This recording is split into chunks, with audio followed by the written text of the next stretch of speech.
So guys आज हम पढ़ने वाले हैं पर्यावरण अध्ययन। आप महात्मा गांधी काशी विद्यापीठ से बीए, बीएससी, बीकॉम या फिर आप किसी भी अन्य यूनिवर्सिटी से बीए, बीएससी, बीकॉम कर रहे हैं तो आप इस वीडियो को पूरा देखिएगा, क्योंकि जो पर्यावरण और राष्ट्रीय गौरव का पेपर होता है वो कंपलसरी होता है, अनिवार्य होता है, क्योंकि आप इसमें फेल हो जाएंगे तो सभी विषय में फेल माना जाता है। इसलिए इस वीडियो को आप पूरा देखिए और वीडियो पसंद आए तो अपने फ्रेंड में ज़रूर शेयर कीजिएगा। चलिए बिना टाइम वेस्ट किए शुरू करते हैं वीडियो को। तो पहला क्वेश्चन हमारे पास है, कह रहा है विश्व पर्यावरण संरक्षण दिवस मनाया जाता है। विश्व पर्यावरण संरक्षण दिवस मनाया जाता है, कब मनाया जाता है? पहला ऑप्शन हमारे पास कह रहा है 10 अक्टूबर, दूसरा ऑप्शन दिया है कह रहा है 12 अक्टूबर, तीसरा ऑप्शन है 26 अक्टूबर और चौथा ऑप्शन है 10 दिसंबर। तो विश्व पर्यावरण संरक्षण दिवस मनाया जाता है 26 अक्टूबर को। ठीक है, 26 अक्टूबर को मनाया जाता है।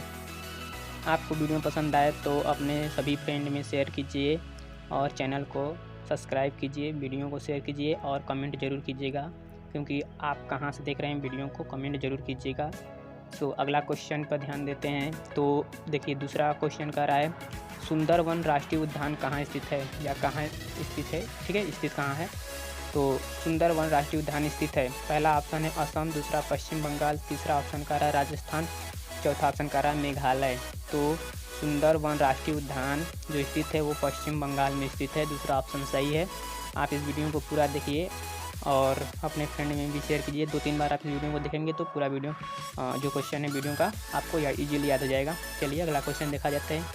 तो क्वेश्चन नंबर 3 हमारे पास देखो क्या कह रहा है, चिपको आंदोलन संबंधित है। तो चिपको आंदोलन किससे संबंधित है ये हमसे पूछ रहा है।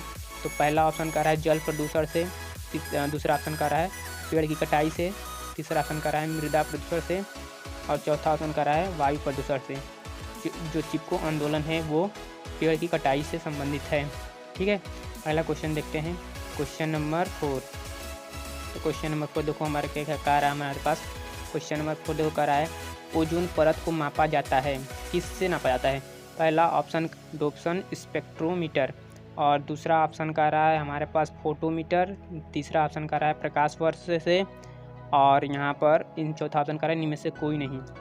तो ओजोन परत को मापा जाता है तो डोप्सन स्पेक्ट्रोमीटर से नापा जाता है, पहला ऑप्शन सही है। ठीक है, अगला क्वेश्चन देख लेते हैं।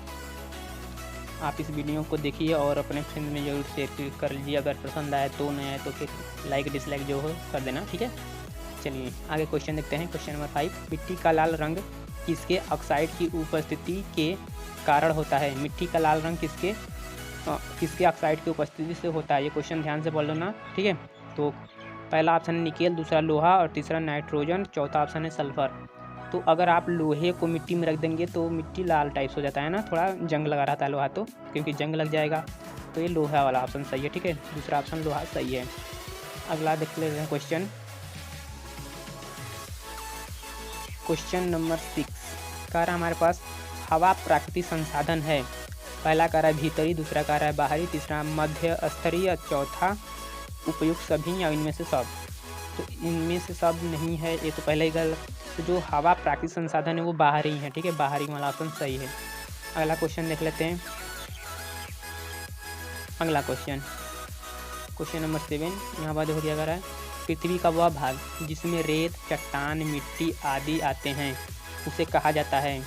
पृथ्वी का वह भाग जिसमें रेत, चट्टान, मिट्टी आते हैं उसे क्या कहा जाता है? पहला ऑप्शन है जलमंडल, दूसरा वायुमंडल, तीसरा जीवमंडल, चौथा ऑप्शन करा स्थल मंडल। तो सभी जो आते हैं उसे स्थल मंडल कहते हैं। स्थल का मतलब जो मैदानी भाग होता है पूरा उसको कहा जाता है। जो दूर दूर से मैदान लगता है उस पर देखो रेत भी रहता है, चट्टान भी, मिट्टी भी रहता है ना, तो उसको कहा जाता है। ठीक है, अगला क्वेश्चन देख लेते हैं। अगला क्वेश्चन देखते हैं क्या होगा हमारे पास। ये देखो कह रहा क्वेश्चन नंबर 8 का रहा है दलहनी फसलों की जड़ों में पाया जाता है। दलहनी फसलों की जड़ों में पाया जाता है। दलहनी का मतलब जैसे मान लो हम लोग के पास मटर हो गया और अरहर हो गया, ऐसे दलहनी जिससे दाल बनता है उसे दलहनी कहते हैं। तो कह रहा है दलहनी फसलों की जड़ों में पाया जाता है, पहला फफूंद, दूसरा वायरस, तीसरा बैक्टीरिया और चौथा ऑप्शन है माइक्रोप्लाज्मा। तो जो पाया जाता है उसके जड़ों में वो फफूंद होता है। ठीक है, फफूंद। चलिए अगला देख लेते हैं। क्वेश्चन नंबर 9 क्या कह रहा है हमारे पास, कह रहा वायु, जल, पृथ्वी तथा वनस्पतियों से मिलकर बना होता है। ठीक है, वायु, जल, पृथ्वी तथा वनस्पतियों से मिलकर बना होता है। क्या बना होता है? तो पहला कह रहा है भौतिक पर्यावरण, दूसरा आर्थिक पर्यावरण, तीसरा मनोवैज्ञानिक पर्यावरण, चौथा ऑप्शन सामाजिक पर्यावरण। तो जो हमारे पास बना होता है पृथ्वी, जल और वायु से मिलकर, उसे कहते हैं भौतिक पर्यावरण। ठीक है, अगला क्वेश्चन देख लेते हैं। अगला क्वेश्चन, तो क्वेश्चन नंबर 10 देखो हमारे पास क्या दिया है। क्वेश्चन नंबर 10 कह रहा है मीना माता रोग किससे कारण होता है। मीना माता रोग किससे कारण होता है, तो पहला कह रहा है सल्फर, दूसरा फास्फोरस, तीसरा पारा और चौथा ऑप्शन कह रहा है मैग्नीशियम। तो मीना माता रोग होता है जो पारा के कारण होता है। ठीक है, तीसरा ऑप्शन सही है। अगला क्वेश्चन देख लेते हैं। सो क्वेश्चन नंबर 12 हमारे पास क्या कह रहा है विश्व एड्स दिवस मनाया जाता है।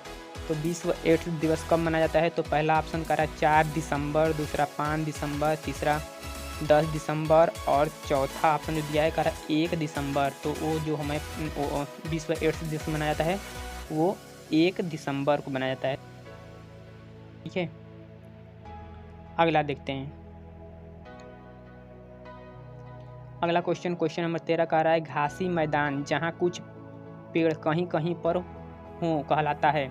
घासी मैदान जहाँ कुछ पेड़ कहीं कहीं पर हों उसे क्या कहते हैं या कहलाता है क्या कहते हैं। तो कह रहा है पहला ऑप्शन वर्षावन, दूसरा सदाबहार जंगल और तीसरा ऑप्शन कह रहा है सवाना और चौथा ऑप्शन पतझड़ वन।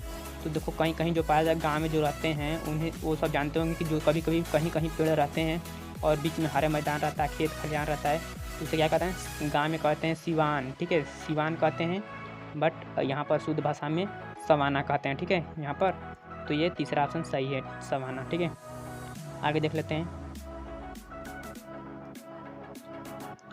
देखो क्वेश्चन नंबर 14 हमारे पास कह रहा है पृथ्वी पर जितनी भी नदियाँ हैं, तालाब हैं, झीलें हैं तथा समुंदर है वह आते हैं।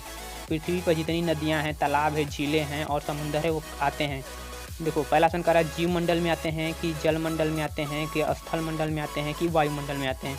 तो जो हैं सब ये सब आते हैं, वो सब आते हैं जल मंडल में, क्योंकि देखो नदियाँ में जल पाई जाती है, तालाब में भी जल पाए जाते हैं, झीलों में भी जल रहते हैं, समुद्र में भी जल रहता है, मतलब पानी रहता है, तो वो जल मंडल में आते हैं। ठीक है, दूसरा ऑप्शन सही है। अगला क्वेश्चन देख लेते हैं। क्वेश्चन नंबर 15 एशियाई शेर के संरक्षण के लिए गिर अभयारण्य कहाँ स्थित है। एशियाई शेर के संरक्षण के लिए गिर अभयारण्य कहाँ स्थित है। तो पहला ऑप्शन है असम में, दूसरा गुजरात में, तीसरा मेघालय, चौथा मध्य प्रदेश। तो ये जो है वो गुजरात में स्थित है, दूसरा ऑप्शन सही है। चलिए अगला देख लेते हैं क्वेश्चन। वीडियो पसंद आए तो प्लीज़ अपने फ्रेंड में जरूर शेयर कीजिएगा, चैनल को सब्सक्राइब कीजिए और कमेंट जरूर कीजिएगा कि आप कहाँ से देख रहे हैं और वीडियो आपको कैसा लगा। ठीक है, चलिए अगला क्वेश्चन 16 नंबर देख लेते हैं। क्या कह रहा है हमारे पास, कह रहा भारत में उष्णकटिबंधीय वर्षा वन पाए जाते हैं। भारत में उष्णकटिबंधीय वर्षा वन पाए जाते हैं। पहला ऑप्शन है जम्मू कश्मीर में, दूसरा अंडमान में, तीसरा उत्तर प्रदेश में और चौथा मध्य प्रदेश में। तो इसमें दूसरा ऑप्शन सही है, अंडमान में पाए जाते हैं। ठीक है, अगला क्वेश्चन देख लेते हैं। अगला क्वेश्चन, क्वेश्चन नंबर 17 देखो हमारे पास कह रहा है निम्न में से कौन पीलिया का कारक है। निम्न में से कौन पीलिया का कारक है। पहला वायु प्रदूषण, दूसरा जल प्रदूषण, तीसरा मृदा प्रदूषण और चौथा तापीय प्रदूषण। तो जो पीलिया का कारक है वो जल प्रदूषण है। ठीक है, दूसरा ऑप्शन सही है। अगला देख लेते हैं। क्वेश्चन नंबर 18 का रहा है ध्वनि की प्रबलता मापने की इकाई है, मतलब ध्वनि की प्रबलता किसे नाम मापी जाती है। तो पहला एम्पियर, एम्पियर में देखो विद्युत धारा नापा जाता है, वोल्ट विभवांतर नापा जाता है और ओम, ओम से प्रतिरोध नापा जाता है। ठीक है, प्रतिरोध का मात्रक ओम होता है। और यहाँ पर चौथा ऑप्शन कह रहा है डेसिबल, तो डेसिबल से यही ध्वनि की प्रबलता मापी जाती है, तो डेसिबल सही है। ठीक है, अगला क्वेश्चन देख लेते हैं। क्वेश्चन नंबर 19 देखो कह रहा है नर्मदा नदी बांध के पर्यावरण संबंधित है। ठीक है, नर्मदा नदी बांध के पर्यावरण से संबंधित है। पहला ऑप्शन है सुंदरलाल बहुगुणा, दूसरा ऑप्शन है मेघा पाटकर और तीसरा ऑप्शन है हमारे पास विनोबा भावे, चौथा ऑप्शन है अन्ना हजारे। तो देखो ये जो हमारे पास नर्मदा नदी बांध के पर्यावरण संबंधित है वो मेघा पाटकर। ठीक है, मेघा पाटकर हैं। ठीक है, अगला क्वेश्चन देख लेते हैं। क्वेश्चन नंबर 20, क्वेश्चन नंबर 20 में देखो कह रहा है सुनामी शब्द किस भाषा से है। सुनामी शब्द किस भाषा से है। तो सुनामी शब्द किस भाषा से लिया गया, ऐसे भी पूछ सकता है आपसे। तो पहला है जापानी, दूसरा चीनी, तीसरा कोरियाई और चौथा ऑप्शन इनमें से कोई नहीं। तो जो सुनामी शब्द किस भाषा से संबंधित है या किस भाषा से है, तो जापानी भाषा से है। ठीक है, जापानी पहला ऑप्शन सही है। तो आज के लिए इतना ही। अगर आपको ये वीडियो पसंद आए तो प्लीज़ अपने फ्रेंड में शेयर कीजिएगा और कमेंट जरूर कीजिएगा कि आप कहाँ से देख रहे हैं इस वीडियो को।